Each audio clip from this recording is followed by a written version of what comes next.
Lachelle, she's no longer the president, but she used to be my supervisor. Telling me, I told her how I'm religious, so she's like, oh, you know, I'm the president of Grace Life, you know how Lachelle is. Come to the meeting. She really kept illustrating it over and over. Come to the meeting, come to the meeting. I was like, all right, to make her shut up, I'm just gonna go to one meeting. The first person who introduced me, I'll never forget it, was Olin, as a matter of fact. I was standing by the corner because I didn't know anyone there. And everyone was just so open. Like, it felt weird. Like, I'm not used to, I thought it was fake love, I'll be honest with you, because I'm not used to just everyone smiling, hey, how you doing, how you doing?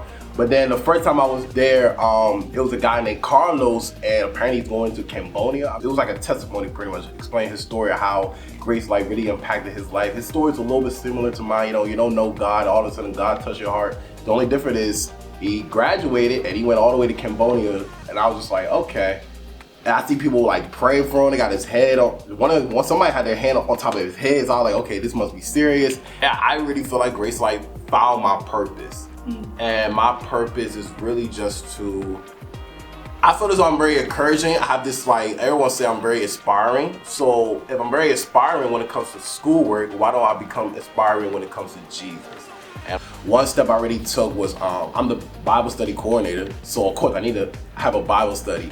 Me and Olin used to just meet one-on-one, but eventually I knew that Olin's gonna graduate. I'm like, Olin kept really emphasizing discipleship. So I'm like, okay, I need to learn how to do this by myself. So me and Pastor Mike, we just been having Bible study. Really, at first, he was the one just coming up with the question, the format, but over time, especially these past couple weeks, I've been the one coming up with the questions. Like I told him, Pastor Mike, literally last week, we read Philippians chapter 4, and let me do the questions. And I pretty much ran the whole show. So we got one more next week.